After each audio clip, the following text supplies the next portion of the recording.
Bismillahirrahmanirrahim. Assalamualaikum warahmatullahi wabarakatuh. Selamat petang. Senang saya bisa bertemu lagi dengan kalian. Kita berpisah sekitar 2 pekan ya. Kalian UTS ya. Kalau nggak salah jadwal tadi saya lihat kita terakhir kuliah pertemuan ke-7 tanggal 6. Sekarang tanggal 27. Berarti kita tidak bertemu 2 pekan ya. Tentu ini sesuatu yang bagi saya adalah sangat mengangankan. Ya, apalagi belajar jurnalistik ya, sesuatu yang saya sukai sejak dulu sampai sekarang. Ya, karena saya sampai sekarang masih menulis dan bagaimana juga supaya tulisan saya juga banyak dibaca. Oke, teman-teman, sekarang sudah pukul 6 lebih. Jangan lupa untuk absen. Kalau misalnya kalian punya kendala dalam absen, tolong cepat-cepat ngomong ke saya. Oke, sebelum kita mulai, kita berdoa terlebih dahulu. Semoga perkuliahan di petang ini lancar. Semoga memang kita mendapat ilmu yang bermanfaat, yang menjadi bekal kita untuk setelah nanti lulus kuliah. Berdoa, menurut keyakinan masing-masing, berdoa mulai.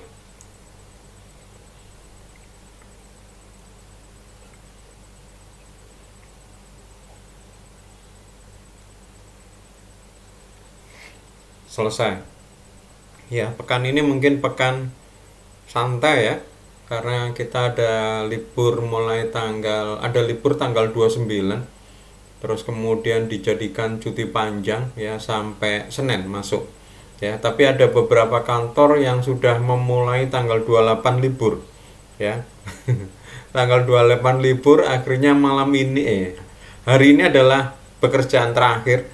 Sehingga setelah kita kerja ini mereka langsung mudik ya. Kayak tadi itu siapa namanya, Hilda ya. Hilda tadi mudik ya ke Jakarta. Tadi WA saya bahwa nggak bisa kuliah petang ini karena harus mudik ke Jakarta ya, karena ada libur panjang. Oke, sebelum saya lanjutkan, ada mungkin pertanyaan terkait dengan pertemuan-pertemuan sebelumnya. Ada pertanyaan tentang UTS? Tidak, Pak. Tumben kamu, tumben. Kok baru kedengar suara Mas? Suaramu Mas? Kok Iya, Pak. Tadi sempat turun. Ya, oke. Ada pertanyaan? Gak ada pertanyaan ya. Wildy ini gak dengar suaranya ini. Oke, Rizky selamat datang, Apu selamat datang. Jangan lupa cepetan absen ya. Karena saya beri toleransi absen sampai 6.15 sampai 15 menit. Oke, teman-teman. Sudah, Pak. Sudah masuk tadi, Pak. Oke. Berhasil ya, Van ya? Sudah, Pak. Oke, makasih. Oke, teman-teman. Hari ini kita lanjutkan tentang perkuliahan kita tentang jurnalistik. Saya habiskan dulu materi kita tentang offline jurnalistik. Mungkin sekitar 3 atau 2 pertemuan terakhir ya. Nanti kita akan fokus ke online ya, jurnalistik online. Tetapi sebenarnya jurnalistik online itu dasarnya tetap ya jurnalistik offline. Ya, seperti kemarin kalian belajar tentang jurnalistik, melihat nilai berita, membuat lead, itu pada dasarnya sama aja juga untuk digunakan offline dan online. Karena itu kita belajar offline dulu karena pahamnya atau dasarnya sama ya. Jadi kita nanti baru 2 pertemuan terakhir atau 3 tahun pertemuan kita akan lebih fokus di jurnalistik online. Namun sebenarnya saya sempat menyinggung di mata kuliah Strategic Plan for Creative Advertisement tentang tentang jurnalistik online. Istilahnya pada waktu itu adalah copywriting ya. Jadi mungkin ada beberapa yang mungkin teriris, ada irisan dengan mata kuliah itu, tapi kita nanti akan lebih fokus itu. Oke, sekarang kita akan berlanjut tentang wawancara. Ya, ini menarik ya wawancara karena pada dasarnya semua bahan untuk membuat tulisan itu berdasarkan wawancara.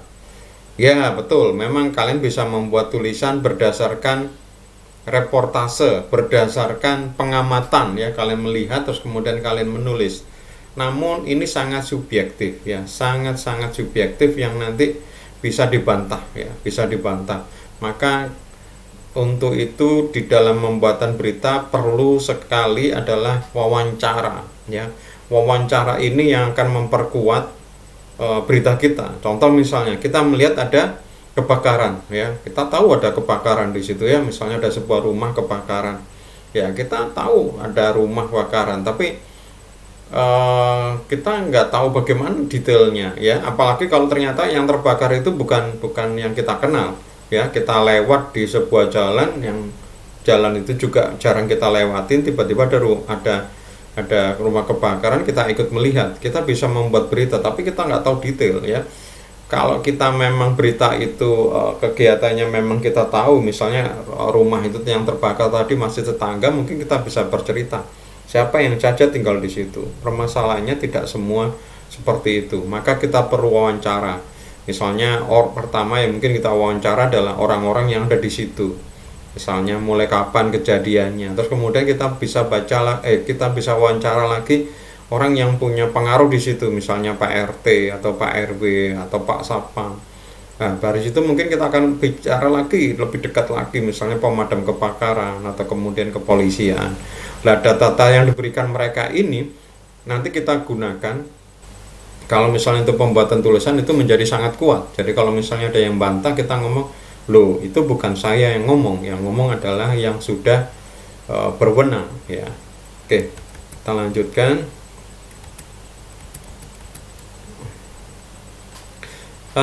Petang ini kita belajar 3 hal, ya. Berbicara dalam kegiatan wawancara, persiapan wawancara, dan pelaksanaan wawancara. Semoga waktunya cukup, ya. Tapi kalau tidak cukup, nanti materi ini saya akan upload di Google Classroom, ya. Oke, apa sih yang dimaksud dengan wawancara? Hakikat wawancara adalah proses pencarian data berupa pendapat, pandangan, pengamatan seseorang yang akan digunakan sebagai salah satu bahan, ya, sebagai salah satu bahan penulisan karya jurnalistik, ya.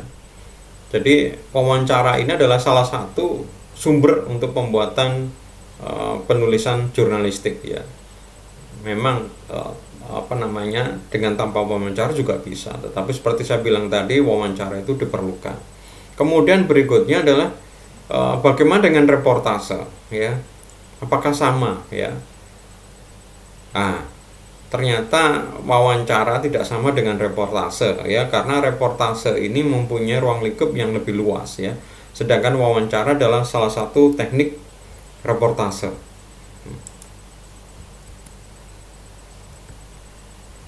Jadi wawancara ini sangat penting, ya, di dalam dunia jurnalistik. Kemudian kita coba membandingkan antara media cetak dengan media elektronik dalam kaitan dengan wawancara, ya. Oke, cara memperoleh atau mengumpulkan berita itu melalui reportase yang bertujuan untuk mengumpulkan sebanyak mungkin data yang berhubungan dengan karya jurnalistik. Jadi yang dimaksud dengan reportase ini adalah teknik pengumpulan berita, ya. Salah satu teknik pengumpulan berita adalah wawancara. Jadi wawancara itu pasti reportase, tapi reportase itu belum tentu wawancara. Ya, makanya saya bilang tadi bahwa wawancara itu lebih luas cakupannya dibanding reportase itu ruang lingkupnya lebih luas dibanding wawancara, ya. Pihak yang menjadi objek reportase disebut narasumber, ya. Narasumber ini bisa berupa manusia, ya, makhluk hidup selain manusia, alam ataupun benda-benda mati. Jika narasumbernya berupa manusia, maka reportase tersebut dinamakan wawancara. Ya, sekali lagi saya ulangin, untuk mengumpulkan berita, caranya adalah melalui reportase, ya. Objek reportase dinamakan narasumber. Narasumber itu bisa manusia, non manusia, dan macam-macam. Tapi kalau narasumbernya adalah manusia, maka reportase tadi dinamakan wawancara. Loh Pak, apakah benda-benda mati bisa dijadikan sumber berita? Bisa, ya. Contoh misalnya ketika ada kecelakaan, terus kemudian kita lihat misalnya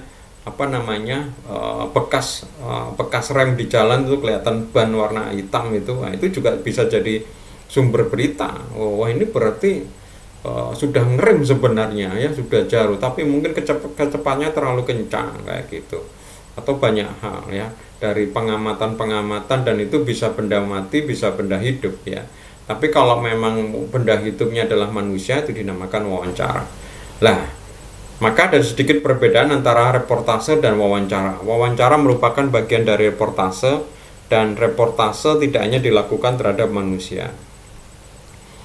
Wawancara untuk media cetak berbeda dengan wawancara untuk media elektronik. Nah, ini yang berbeda ya. Kenapa kok berbeda? Ya. Kalau media cetak, wawancara itu tidak dibutuhkan saat live wawancaranya. Yang penting di media cetak itu adalah hasilnya. Ya, jadi contoh misalnya tadi saya lewat sebuah jalan, kemudian ada kebakaran, kemudian saya tanya-tanya mulai dari orang yang berdiri di situ, yang melihat, sampai kemudian yang paling tinggi misalnya kepolisian.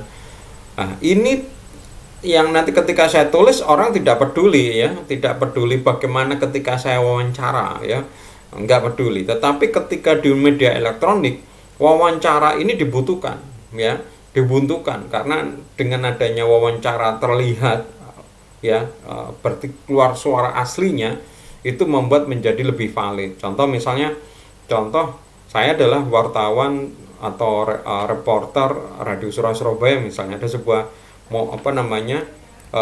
rumah yang terbakar ya, rumah terbakar. Saya kan bertanya, ketika saya bertanya itu saya rekam suaranya, tidak saya catat, saya rekam, dan itu nanti saya cut ya, saya potong untuk dijadikan reportase berita. Nah, apalagi kalau televisi tentu kadang-kadang kalau memang itu menarik, bahkan bisa di live kan ya, di siaran langsung kan ya. Dan yang menarik lagi adalah kadang di media elektronik seperti televisi, wawancara itu memang sudah disiapkan. Misalnya contoh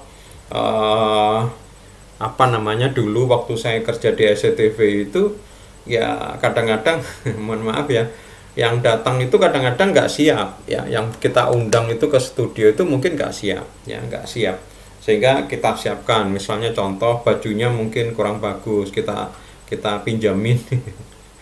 Lupa, berarti kadang-kadang yang ganteng-ganteng itu berarti kayak pakai jas itu memang berarti sudah dari televisi ya, betul ya, disiapkan. Makanya di televisi ada sebuah tim yang namanya wardrobe ya. Wardrobe itu tim yang menyiapkan untuk pakaian ya. Jadi kalau kita lihat itu kayak lemari pakaian, tapi kalau lemari pakaian itu kayak itu loh, kayak kita di toko pakaian itu. Jadi ada kayak etalasenya gitu ya. Mereka udah paham orang ini enaknya pakai apa gitu ya. Dan dulu salah satunya adalah saya tahu adalah kita dulu kerjasama dengan kayak toko pakaian ya, toko pakaian, karena kita butuh banyak terus, nggak boleh tetap ya, ganti-ganti kayak gitu ya. Nah, termasuk juga adalah di make up. Loh Pak, cowok di make up ya kelihatan lucu ya. Jadi mungkin kalian tidak sadar atau mungkin tidak tahu bahwa kalau kalian nanti misalnya di dunia televisi dan kemudian kalian menghadap kamera ya, bukan sebagai penonton loh ya, tengah kamera, kalian harus di make up. Kira-kira apa untungnya kok di make up? Kenapa kok harus di make up meskipun cowok? Ada yang tahu? Sudah absen semuanya ini? Kurang 1 menit Ya, ini. biar nggak kusam, Pak. Betul Dan sekali. bau Betul. main. Betul. Nggak kucel, istilah kok Jawanya, nggak kelihatan kucel ya. Lusuh ya. Kumus, Pak. Kumus-kumus. Krengok, kelihatan keringetnya dilewer gitu ya. Apalagi dengan lampu yang terang itu menarik sebenarnya. Kalau kita masuk ke studio, siapa yang pernah masuk ke studio televisi? Saya, Pak. Di studio mana kamu Sama masuknya? Amit, Pak. Waktu ke TVRI. Pak.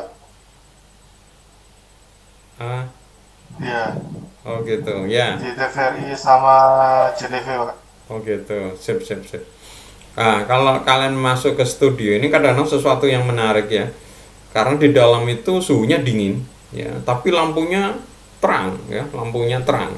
Kenapa kok dibutuhkan lampu yang terang? Kira-kira alasannya apa?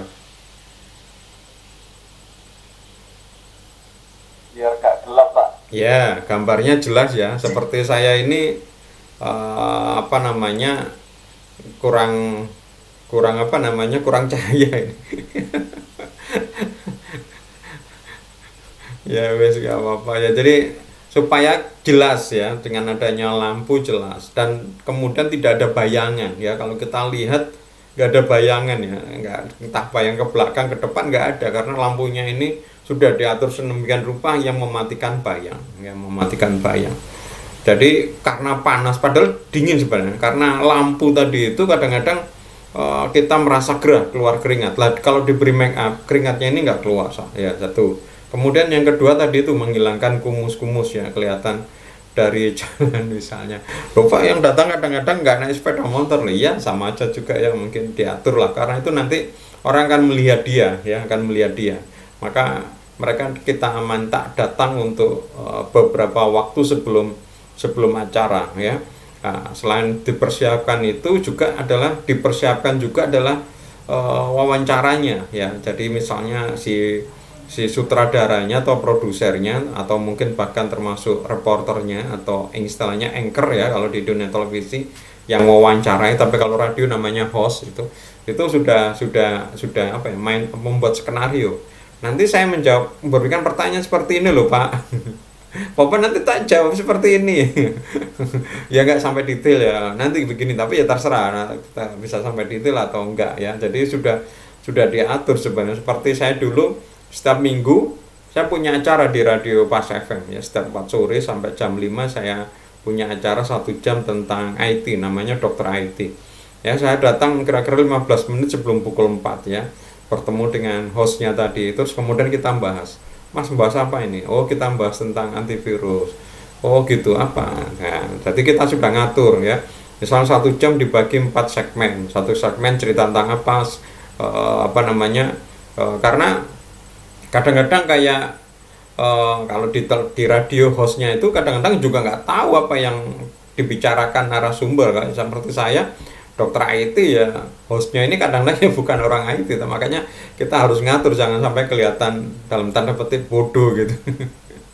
Ya karena kan dia kan apa namanya narasumbernya gonta-ganti, kapan lagi ada yang ahli sayur, kapan lagi ada ahli batu bata, ada ahli betonnya. Ini kan dia kan kalau nggak gitu ya harus bisa, padahal kan dia backgroundnya kan ya paling cuma kemampuan suara, bukan masalah backgroundnya yang itu ya. Makanya apa namanya ini harus bertemu dulu ya.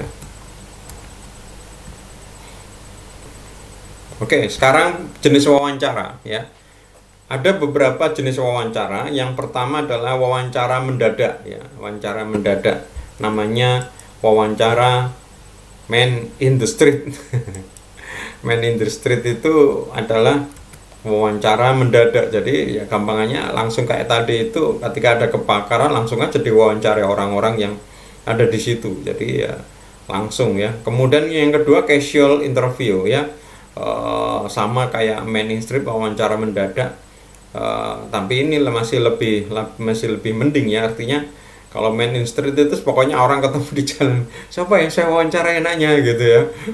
Ketika ada orang lewat ya itu, Mas boleh tanya, waduh saya repot Mas. Ya sudah, waduh saya nggak tahu ya Mas.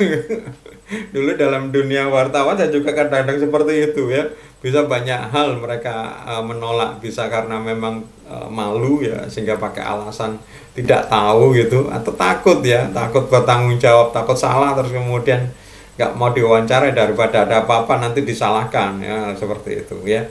Man in street lah. Kalau casual ini ya sama kan, artinya apa namanya mendadak. Tetapi mendadak ini bisa saja ini bukan di jalan loh ya, maksudnya orang yang ketemu di jalan, tetapi bisa disiapkan. Contoh tiba-tiba misalnya ini contoh, ini kalau kita lihat di radio Surabaya itu kadang-kadang ada tamu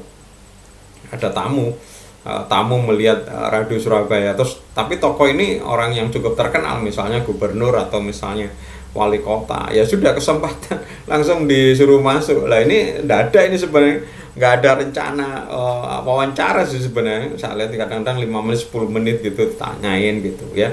Kemudian personality interview, ini wawancara figur-figur ya. Jadi Kalau di acara di televisi jelas ya diberi siapa tokoh-tokohnya, misalnya presiden atau apa kayak gitu ya. Kemudian wawancara berita ya, wawancara berita ini yang sumber narasumbernya ini sudah ahli di atau punya reputasi di bidangnya. Jadi contoh misalnya ketika ada kebakaran di Kejaksaan Agung misalnya, ya nanti yang diundang misalnya pakar api misalnya atau pakar pemadam kebakaran kayak gitu. Ketika ada kecelakaan pesawat yang diundang ya pakar keselamatan penerbangan dan lain-lain. Ya. Nah, sekarang persiapannya ya. Persiapan mungkin bisa dicatat ya. Saya lihat kalian ada beberapa yang sudah pinter untuk melakukan wawancara. Salah satunya ini adalah Hilda nih kalau nggak salah ya. Di tugas kapan itu dia bisa membuat wawancara yang baik. Hasilnya kalau wawancara baik tentu hasilnya bagus ya. Ya ini nanti kita akan lihat ya. Ada 10 hal kalau wawancara baik. Artinya gini, kalau wawancaranya bagus ya, itu akan menghasilkan data yang bagus ya. Kalau wawancaranya nggak bagus, datanya ini nggak bagus juga, dan nanti beritanya juga akan dalam. Contoh misalnya kalau kita tanya seseorang misalnya, Pak ini bagaimana? No comment. No comment. No comment. Waduh bingung ini nanti beritanya apa ini mau diangkat. Si narasumbernya tidak tahu. No comment. Gimana ya gitu. Waduh susah ini. Kenapa kok bisa seperti itu? Ya bisa banyak hal seperti yang saya bilang tadi lah. Kalau kita bisa melakukan wawancara yang baik, insya Allah itu mungkin nggak akan ya memang tetap ada ya, tetapi karena kita sudah wawancara yang baik itu nanti data-data itu keluar ya. Oke, yang pertama adalah lakukan persiapan sebelum melakukan wawancara ya. Ini selalu saya lakukan. Dulu saya ketika jadi wartawan itu saya kadang mewawancarai tokoh itu saya mempelajarin ya. Saya mempelajarin dia ya. Mempelajarin apa namanya tokohnya, misalnya kesenangannya apa, atau misalnya keluarga. Oh Tita, salah masuk kelas. Kelasnya siapa? Untung gak masalah masuk kamarnya Ivan. Ya, jadi apa namanya kita sudah nyiapkan ya. Kalau perlu lebih lengkap lagi, misal sampai detail keluarga kesukaannya apa atau apa, ini kita pelajarin ya. Jadi ini terus kemudian kita siapkan lagi adalah misalnya nanti pertanyaannya apa saja kita tulis ya. Kita tulis lebih lengkap, lebih bagus ya, lebih lengkap. Makanya kalau kita lihat kadang-kadang kalau misalnya di televisi itu di bawah di mejanya itu ada seperti kayak kertas, itu seperti adalah kayak outline ya, jadi wawancara. Kemudian yang kedua adalah ini yang penting ya, taatilah peraturan dan norma-norma yang berlaku di tempat pelaksanaan wawancara tersebut. Misalnya kalau memang harus pakai pakaian ini ya kita kenakan. Misalnya contoh kalau misalnya kita mau datang ke tempat kayak misalnya tentara, TNI gitu, kemudian kita hanya pakai kaos oblong ya, pasti kemungkinan kita akan ditolak ya. Jadi ya minimal pakai baju yang berkerah ya. Siapa sih ngomong anak? Tita lah. Arek loro iki cemburu karo bojone Tita ya. Ya. Jadi ini kita harus perhatikan ya. Ini penting ya. Kalau kemudian kita sudah nggak sopan, nggak taat sama situ, narasumber ini meskipun gampangannya nggak bisa menolak, tapi dia menolaknya dalam tanda petik halus ya. Itu tidak kerjasama gampangannya ya. Apa istilahnya? Nyengit. Cuek gitu. Nah, ini karena kita sudah nggak membuat respect dia, nggak hormat pada kita, ini bahaya ya. Kemudian yang ketiga adalah nah ini jangan mendebat. Loh Pak Yusuf itu kok apa namanya di apa acara apa itu, di acara talkshow kok si hostnya kok seperti debat gitu ya. Ya itu memang gayanya memang mungkin seperti itu, tapi kalau kalian mencari berita ya jangan di debat. Maksud apa kamu tak sampean? Ya kalau diberi kata-kata gitu yo marah dia. Udah mas ngalio mas. Mas aku tak boleh mas. Kayak gitu ya. Tuh kita ibu rumah tangga beneran berarti. Ya ya kayak gitu ya. Jadi jangan didebat, kecuali kalau memang di televisi ya memang acara debat ya, tapi kalau kita sebagai wartawan ya jangan didebat. Kalau perlu apa namanya, kita dukung. Oh, saya ini orang yang ini loh, ya, apa, suka memberi bantuan. Oh, betul Pak, iya. Saya lihat Bapak pernah memberikan bantuan di sini. Betul ya Pak ya? Oh iya ya, digongi. Kayak gitu ya, bisa ya, tapi nggak berarti harus nggak sampai ngatok ya, istilah Jawanya apa ya, apa itu, menjilat banget ya. Tapi kadang-kadang kita nggak butuh juga sih kita mendebat ya. Karena nanti kalau dia nggak setuju misalnya, terus kemudian dia nggak mau, ya kita berhenti, kita yang rugi. Kemudian berikutnya adalah jangan menanyakan sesuatu yang umum ya, yang pasti enteng-enteng. Pak, gimana kabarnya? Nggak apa-apa kalau cuma basa-basi 1 detik 2 detik gitu, tapi jangan sampai pertanyaan yang apa ya istilahnya, pernyataan yang dangkal ya. Langsung aja pertanyaan yang khusus ya, yang pada dasarnya, Pak, yang bakar itu Pak Amir ya misalnya. Langsung, Pak, ini kenapa Pak kebakaran ini? Ya jelas api. Ya gitu. Enggak, bukan pertanyaan, langsung aja. Pak Ilham makan es krim nggak pagi-pagi, Pak? Iki ya iri pisan niki. Iri makanya mangan pisan.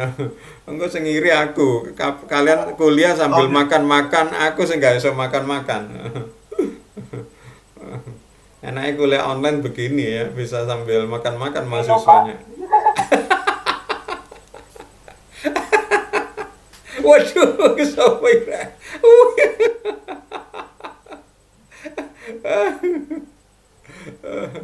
Kok Ilham kok saiki brengosen ngono rek, suwi gak ketemu kok malen brengosen ya. iya Pak, anak telu Pak. Pak, emang dari Mosen Pak. Aduh, kangen ya gue kalian. Lah ya kok sok. Nyanyi.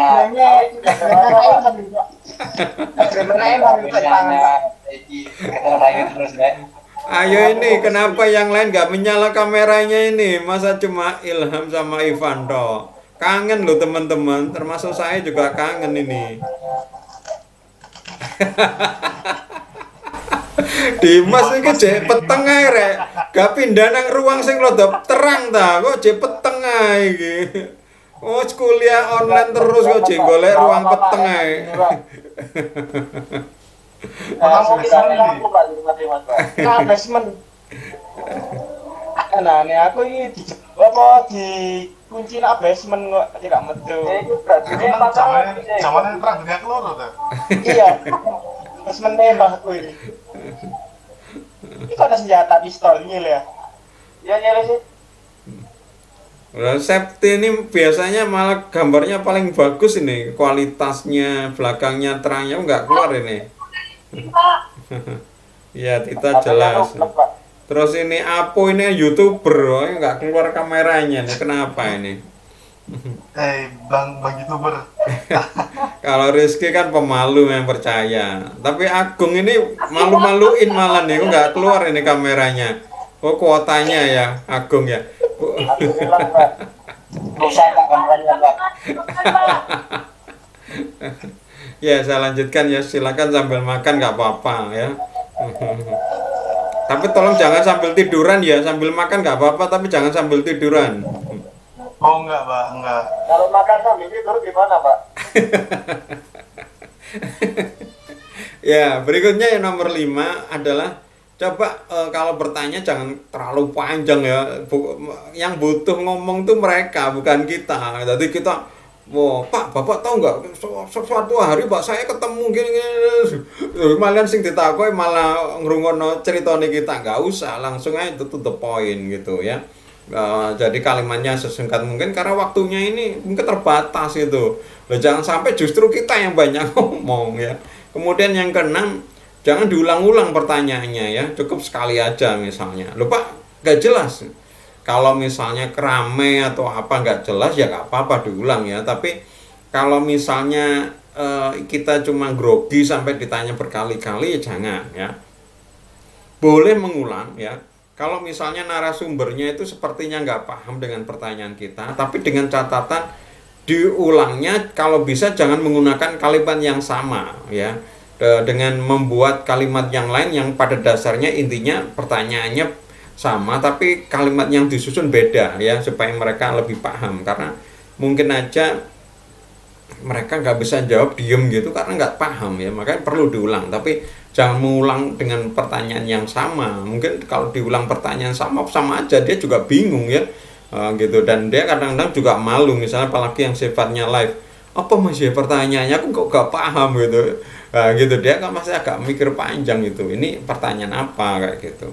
Kemudian yang ketujuh ya, ketujuh, ini yang pinter ya, ini yang harus kalian menguasain ya. Saya dulu waktu jadi reporter, jadi wartawan, ini yang saya harus pelajarin. Ini coba kalian bisa entah berdasarkan pengalaman atau bisa dari buku-buku, atau kalau enggak ya bisa ngobrol-ngobrol dengan saya. Jadi pewawancara itu harusnya bisa bisa membaca suasana ya, membaca suasana atau membaca karakter dari narasumber ya.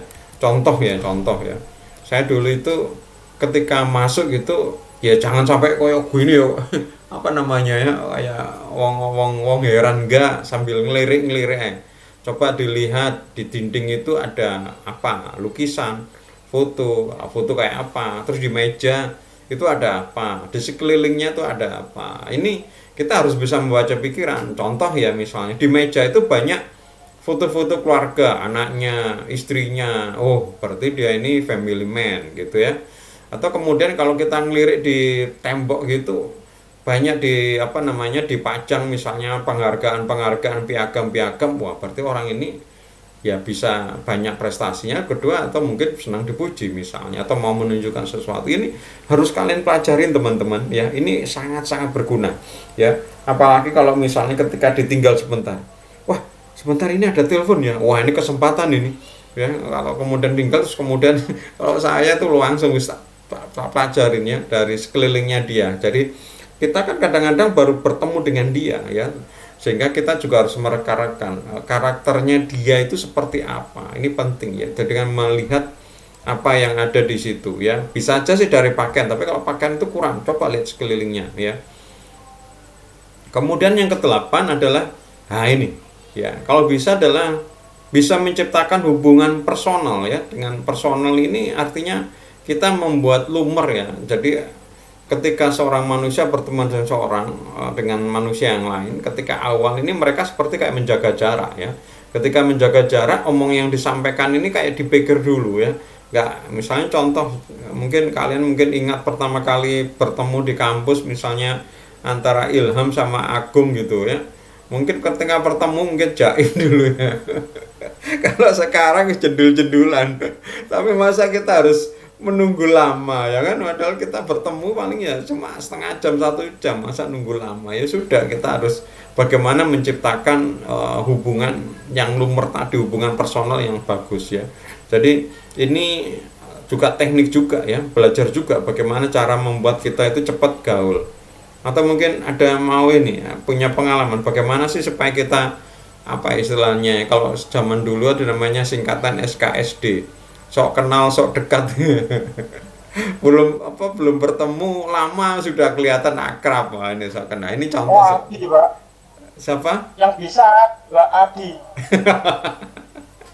Iya betul. Tapi sudah nggak ada. Betul. Ini tekniknya. Kamelo kuliah bukan gak ono arek. Kan nggak ada di sini Pak, maksudnya Pak. Oh iya. Hanya Ilham itu senengane ndelok wong mati hanya nih Pak. Petang hari ke Pak. Ya. Nah ya. Masih gelap sekali kami. Terlalu over radio Pak. Apa sih kungkung? Murupno kameramu. Aku ngiri Pak, aku ngiri. Ngiri apa nih? Ya, aduh kameraku yang pecah. Nanti aku nggak menyala no kamerae. Paling Agung itu nang sawah-sawah paling. Oh, apa nang MS ini Pak. Laptopnya beli baru Pak. Kameranya bagus Pak, laptopnya Pak. Oh iya toh. Yo tasi kayak terus nang warung yang ngarep omat gawe tasi. Loh, kalau kalau laptopnya baru ya disyukuri gong dinyalakan dengan kuliah yang ngena ya kayak Ivan, Iya. Ilham kuliah ngena, Iya. duduk di meja, laptopnya diletakkan di meja ya sudah seperti kuliah gitu loh. Percuma tuannya, kagak digawe.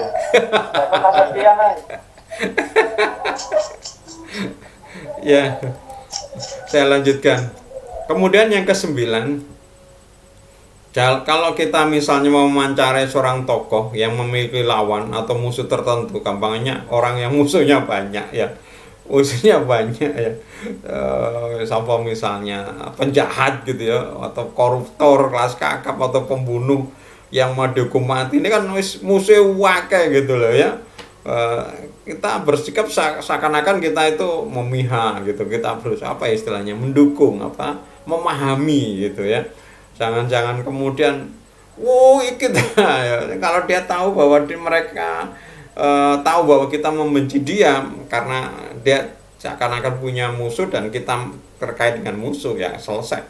Kita tidak akan mendapatkan informasi dari dia. Nah ini yang penting ini, yang ke-10 ini. Ini penting ini ya, bisa nomor 1 sih sebenarnya, tapi nggak apa-apa di nomor 10 ya. Bagi kita yang misalnya reporter-reporter yang ecek-ecek ya, misalnya kayak saya dulu reporter sekolah misalnya ya, karena memang saya tidak pernah bekerja secara resmi sebagai wartawan atau reporter ketika dewasa, maksudnya ketika saya sudah lulus kuliah ya. Saya waktu jadi wartawan itu waktu SMA, yang bikin tulisan tuh waktu saya SMA. Tapi ketika saya lulus komunikasi, malah pekerjaan saya adalah bikin iklan. Padahal cita-cita dulu waktu ketika masuk komunikasi itu ingin jadi wartawan. Tapi ketika kuliah malah kepinginnya masuk sebagai insan periklanan, nggak mau jadi wartawan ya.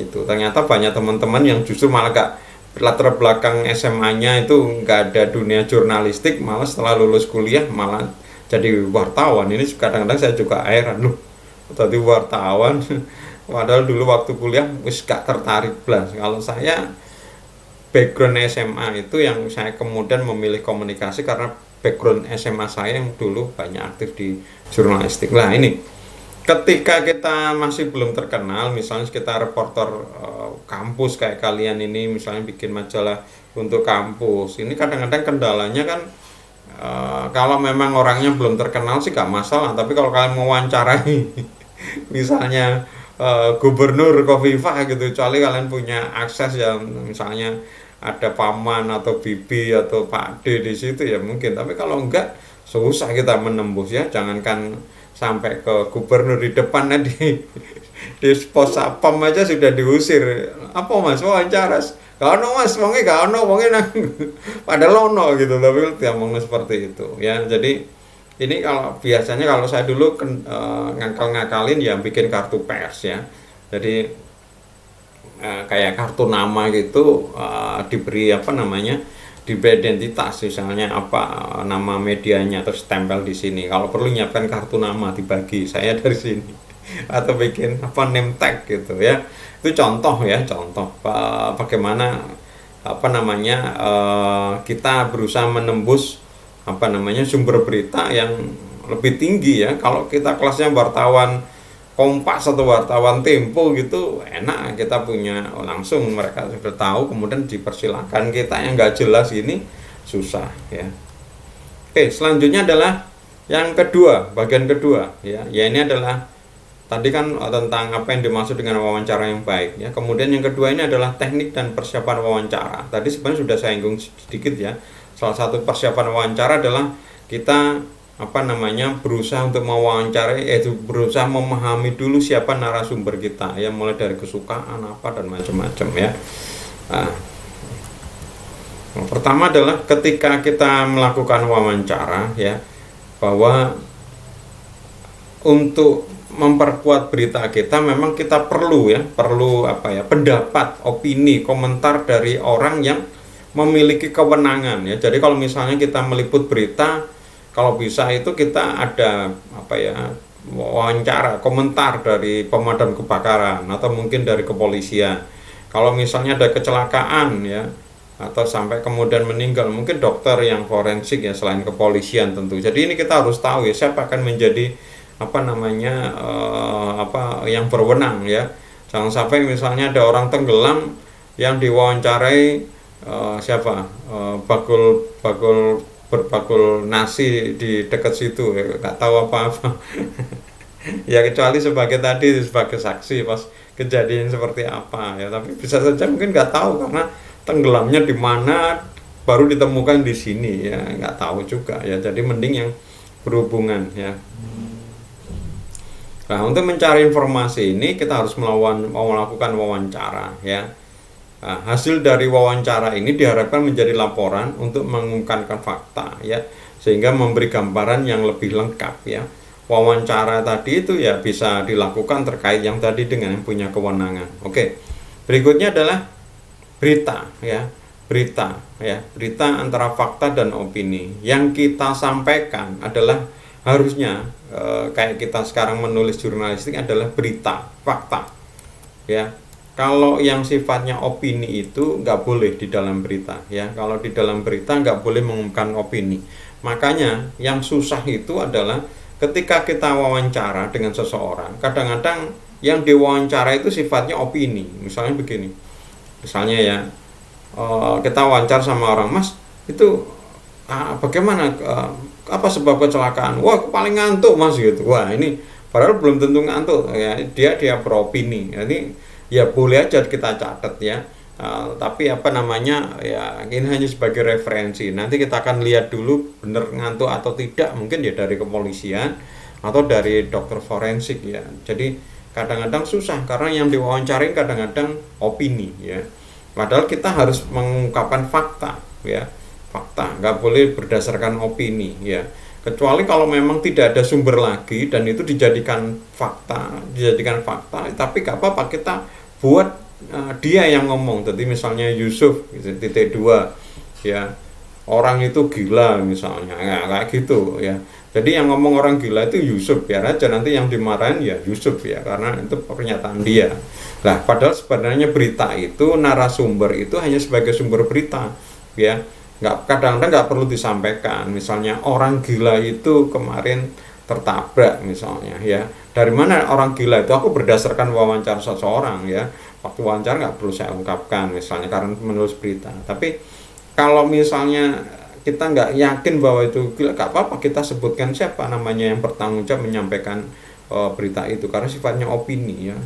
Lah, Pak Yusuf berarti ini nggak opini. Ya sebenarnya opini, tapi ketika menyampaikan itu, yang menyampaikan itu kita sampaikan, berarti jadi fakta ya. Meskipun fakta itu salah, maksudnya bisa jadi salah, tapi kan kita mengungkapkan, memotret apa adanya. Jadi tugasnya reporter, tugasnya wartawan itu memotret apa adanya ya. Jadi ketika yang menyampaikan salah, ya nggak apa-apa kita sampaikan itu salah, biar nanti ya dia yang nanti akan malu misalnya, contoh, karena dia yang menyampaikan alasan yang salah ya. Oke, sekarang persiapan wawancara ya. Kita masuk ke ini ya. Yang pertama, kita harus menguasai persoalan ya. Kalau perlu membuat daftar pertanyaan dari yang bersifat umum sampai detail ya. Kalau kita wawancara terhadap sesuatu kasus atau sesuatu persoalan sih gampang sih sebenarnya. Yang susah itu dulu waktu pengalaman saya itu, kalau kita mau membuat profil ya, profil seseorang, ini kadang-kadang susah ya, karena kita takut pertanyaan itu menjadi hal yang tabu buat dia ditanyakan ya. Kalau seperti itu maka kita juga harus, yang saya bilang tadi, harus peka ya. Ini pertanyaan ini bagi seseorang mungkin sesuatu yang biasa, tapi bagi orang lain mungkin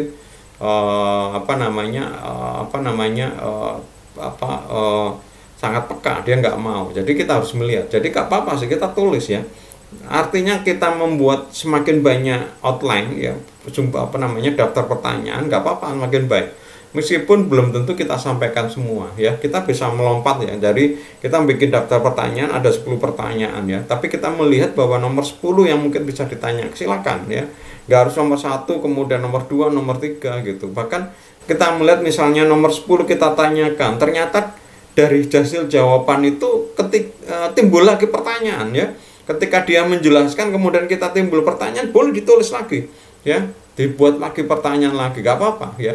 Bisa saja mungkin cuma hanya bertanya cuma hanya satu nomor 10 tadi, yang 1 sampai 9 nggak kita sempat untuk tanyakan, karena dari nomor 10 ternyata timbul lagi pertanyaan, 2 pertanyaan lagi, dari 2 pertanyaan lagi timbul 4 pertanyaan lagi, gak apa-apa ya.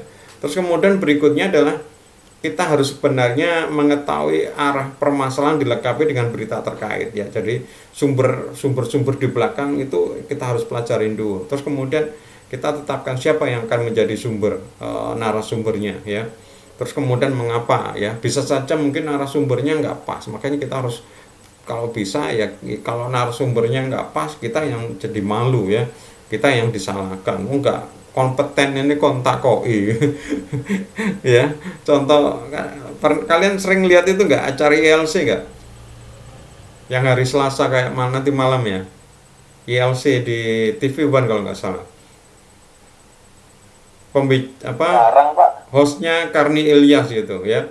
Kadang-kadang kalau nggak menarik gitu kan ya memang ada tema, terus kemudian dipanggil tokoh-tokoh ya narasumber. Kadang-kadang kalau ada sebuah tema itu bagus gitu, kemudian jelek, ini kemungkinannya ya narasumbernya nggak pas ya. Berarti bisa saja kalau kadang-kadang kau baca besoknya itu di Twitter itu kadang-kadang ya disalahkan, misalnya siapa namanya, si Karni Ilyasnya, tentu ya bukan Karni Ilyas ya kan, sama tim. Kenapa kok pakai orang itu, kenapa nggak orang ini? Contoh kapan itu tentang apa gitu, kok yang apa namanya diundang ini sih gitu, padahal ini nggak tahu apa-apa sebenarnya gitu lah. Dia kalau nggak salah Karni Ilyas menjelaskan di Twitter itu kalau nggak salah bahwa kami sudah mengundang sebenarnya, tapi yang diundang itu nggak datang nggak mau datang gitu loh. Tapi yang ini malah datang, padahal ini ya bagian yang lain gitu, yang terkait nggak ada. Daripada nggak imbang, artinya nih pihak A, pihak B kita undang, nggak ada yang datang.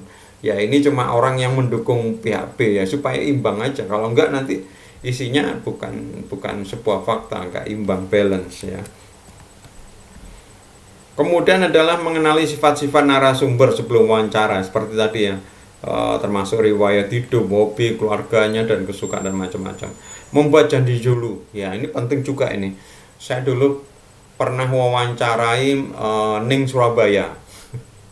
Ning Surabaya. Jadi kebetulan Ning Surabaya itu ada kelas sebenarnya. Jadi saya membuat profil tentang Ning Surabaya kebetulan sebagai siswa berprestasi di sekolahku. Masalahnya dia itu selain sekolah terus kemudian banyak kegiatan terus jadi Ning. Jadi waktunya itu padat ya. Jadi kita harus wawancara minta waktu.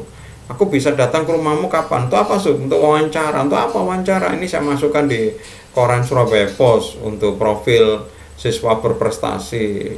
Kamu bisanya kapan? Waduh, aku kayak ini gimana kalau gini gitu. Bisa nanti saya bilangin gitu. Zaman dulu belum ada HP, belum ada apa-apa, ya sudah, kalau siang itu sudah janjian ya insya Allah lancar gitu ya. Jangan sampai, kalau sekarang enak ya di saat dikonfirmasi lagi. Kemudian persiapkan mental ya, termasuk kita harus nanti bikin skenario harus apa nanti, misalnya contoh kayak Ning Surabaya tadi itu, karena Ning Surabaya kan pasti cantik ya Van ya. Ning Surabaya kan cantik, sedang dewe yang ini lecek-lecek gitu ya kan. Mas-masan, Pak. Mas-masan. Ya mas-masan, Pak. Ya kita ya kudu ya pecarane lah, karena dia pasti nanti akan memperhatikan kita. Gak mungkin ngomong terus gak ndelok dhewe ya kan. Nah, ini jangan sampai nggak dia disiapkan lah ya. Parfum yang biasanya nggak wangi ngono ya gawe parfum. Loh, Pak Yusuf kencan apa wawancara? Ya minimal didelok-delok lah.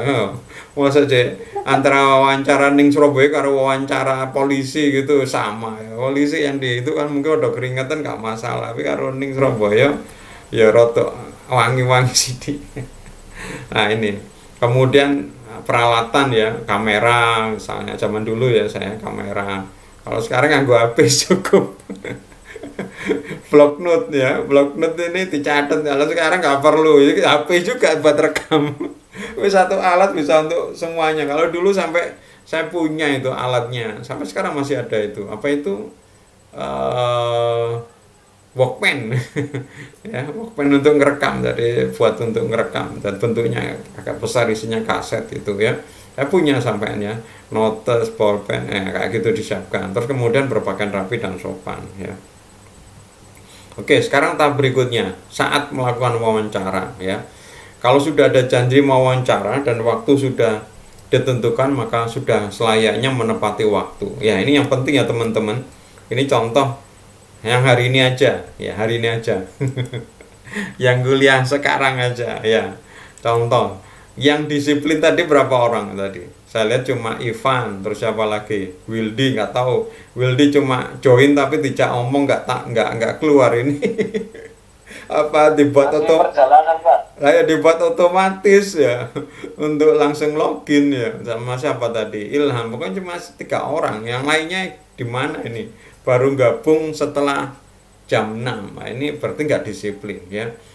Kalian kalau nanti wawancara di wartawan, kalau sudah janji nggak boleh kalian meleset. Kalau perlu lebih awal ya. Misalnya janji jam 9, kalian mungkin sudah datang jam 9 kurang 10 atau jam 9 kurang 15 ya.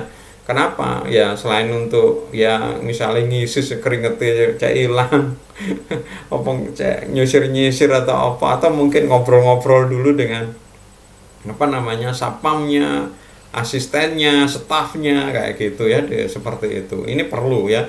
Jangan sampai jam 9 datang jam 9 lebih 10, apalagi ya jam 9 lebih 2 aja dia sudah marah gitu ya. Karena yang butuh itu kita teman, bukan dia ya. Maka kita harusnya itu ya. Nah ini saya yang ngajar ini malah lebih duluan. Ya. Terus kemudian tempat wawancara kalau bisa juga ditentukan ya, di mana ya. Di rumahnya dia, di kantornya dia, di restoran. Kalau sekarang trennya kan di restoran ya. Tapi kalau Ilham favoritnya warkop. Wawancara warkop sambil sikile tunggano nang kursi ya. Ya ini ditentukan terus. Nah terus kemudian kalau misalnya kadang-kadang yang unik lagi nggak ada sesuatu yang tempat ya, kita pasrah sama itu. Misalnya gini, Mas, saya nanti nggak ada kesempatan. Nanti saya melakukan perjalanan ini ke sini, kamu ikut aja ya di dalam mobil ya. Sepeda motor parkiran di sini atau kendaraan parkir di sini. Nanti ikut sama mobil, silakan kita wawancara. Nanti pas di tempat itu saya akan melanjutkan acara ya, Mas silakan terserah mau pulang sendiri atau nunggu saya nanti gitu ya, kayak gitu atau gimana ya. Jadi bisa banyak hal ya, di mana gitu. Mas saya nggak punya waktu Mas, tapi saya punya waktu antara ini sampai sini, di sini ya, silakan nggak apa-apa. Ini harus diatur ya. Oke, sekarang masuk ke tahap pelaksanaan wawancara ya. Saat wawancara yang perlu diperhatikan adalah menjaga suasana ya. Tadi salah satunya jangan debat ya, jangan ngengkel. Kalau sudah nggak mau itu wah buyar ini. Suasananya kalau bisa hangat ya. Dia seneng, dia apa ya, suasana seperti keluargaan atau suasana seperti persahabatan yang sudah lama ya. Orang kalau kayak misalnya contoh kita lihat misalnya antara Ilham sama kok nggak kelihatan Indi ya ini ya, kurang berapa ini, 1, 2, 3, 4, 5, 6, 7, 8 siapa namanya, Hilda 9, 10, kurang berapa ini ya, nggak kelihatan aku ini siapa namanya tadi itu siapa tadi, nggak kelihatan Indi ya. Nah itu dan misalnya Ilham sama Ivan atau Ivan dengan Dimas gitu sudah sangat akrab ya, nggak masalah ya. Masalahnya Ilham sama Dimas ini sudah lama bertemu, sudah setahun lebih ya, 2 semester lebih. Nah kalau kita dengan narasumber ini kan barusan ya, tapi tetap harus bagaimana menciptakan suatu langsung persahabatan, kelihatan apa ya, supel gitu, hangat. Kalau enggak jaga jarak ya gitu. Kemudian bersikap wajar ya. Ya maksudnya ya akrab-akrab tapi jangan sampai SKSD gitu ya, memelihara situasi, tangkas menarik kesimpulan. Oh begitu ya Pak ya, Artinya kita fokus ya. Kalau kita wawancara kemudian gitu ya, malas juga ya. Jadi kelihatan nggak jelas. Makanya kita harus kayak fokus ya, melihat matanya dia. Terus kemudian ketika jawaban kita tarik lagi gitu ya. Kemudian kalau bisa selama waktunya masih terbatas gitu, coba fokus aja di masalahnya. Tapi kalau misalnya waktunya banyak nggak apa-apa, agak melengseng, Bapak ini suka bonsai ya gitu. Padahal kita nggak menanyakan tentang bonsai, tapi di ruang kerjanya, di mejanya misalnya ada kayak bonsai. Oh gitu, iya saya suka bonsai. Ini mungkin nggak apa-apa ditambahkan, dilanjutkan untuk menciptakan suasana persahabatan lumer. Oh, Bapak hebat ini, di sela waktu kayak gini masih bisa merawat bonsai. Ya begitu Mas, harus begitu. Wah, ya udah. Nanti kalau dia sudah respect sama kita, kembali lagi ke topik, nggak masalah. Kritis ya, sopan santun. Kritis ini hati-hati juga, jangan dianggap sebagai kritis itu adalah pendebat. Oke. Kita lihat seperti ini ya, menjaga suasana ini sangat penting dalam pengawasan dibuat lebih rileks ya. Menciptakan suasana yang nyaman ya, perlu waktu. Makanya kita juga harus pandai menjaga diri, bersikap wajar ya. Dalam mencari sumber ada yang tidak menguasai, jangan sampai ya kita kelihatan seperti ya tadi nggak fokus ya. Kemudian memelihara situasi, jangan terbawa emosi ya. Meskipun mungkin suasananya nggak pas, kita mungkin juga diremehkan, ya nggak apa-apa lah ya, karena kita yang butuh ya. Kemudian tangkas menarik kesimpulan, itu yang saya bilang tadi adalah kita fokus ya ketika wawancara. Jangan sampai kemudian karena kita nggak fokus, yang dijelaskan oleh dia itu kita nggak paham. Loh Mas, kan kita omong no mau, waduh nggak gitu. Kita kelihatan kayak gitu ketika dia tahu bahwa kita nggak misalnya nggak fokus, ya sudah, dia nggak akan respect sama kita ya. Kemudian menjaga pokok persoalan ya kecuali kalau waktunya banyak nggak apa-apa, seperti saya bilang tadi ya. Kemudian kritis ya, kritis artinya berusaha untuk kritis ini artinya nggak gampang kita terima informasi dengan dia gitu. Misalnya begini ya, ini sebenarnya kebakaran ini terjadi karena ada orang tua yang lalai.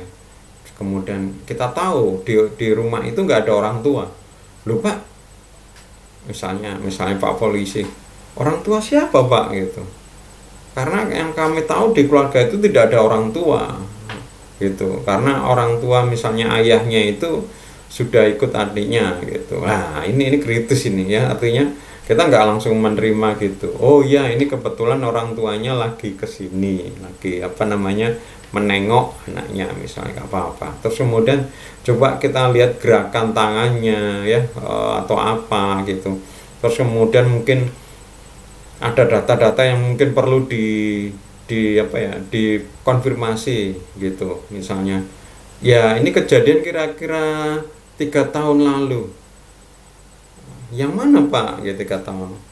Atau yang bukan 5 tahun yang lalu Pak kejadian yang itu. Oh iya betul. Nah kayak gitu ya. Kemudian sopan santun jelas ya, perlu dijaga karena menyangkut etiket ya.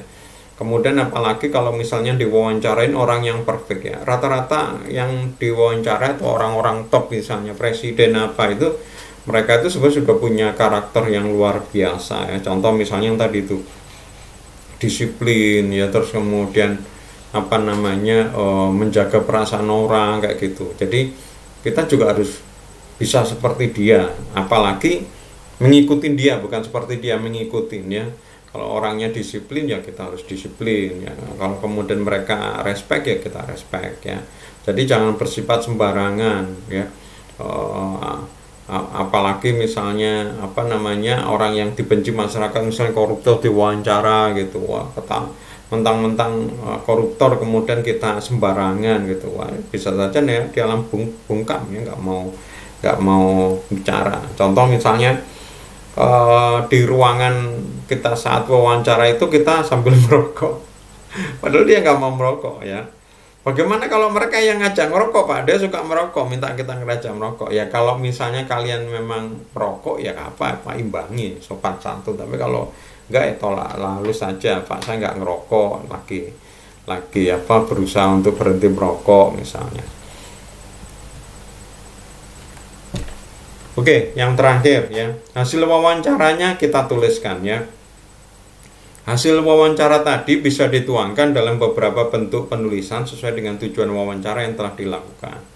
Bila hasil wawancara akan digabungkan dengan hasil wawancara yang lain, cara menuliskannya akan lain dengan bentuk penulisan yang didasarkan pada satu wawancara ya. Jadi kalau misalnya kita bertanya dengan beberapa orang, kemudian kita kumpulkan, hasilnya akan lebih bagus dibanding kalau kita membuat tulisan yang hanya satu pembicara, satu narasumber ya. Cuma memang kita lihat dulu, kalau misalnya perfect itu artinya kita punya kesempatan, mungkin kita bisa melakukan cross check ya dengan itu. Tapi kalau nggak ada waktu dan kadang-kadang yang ditanya juga susah, ya nggak apa-apa ya. Ada beberapa kejadian kalau kita bikin berita sampai detik tertentu, sampai deadline itu ternyata kita bisa tidak mendapatkan wawancara narasumber ya, wawancara dari narasumber, ya nggak apa-apa, kita lepas ya. Nanti kita lihat apakah tetap diam atau kemudian protes ya. Kemudian hasil wawancara dapat dipergunakan untuk bahan penulisan berita atau straight news, laporan atau tulisan khusus wawancara.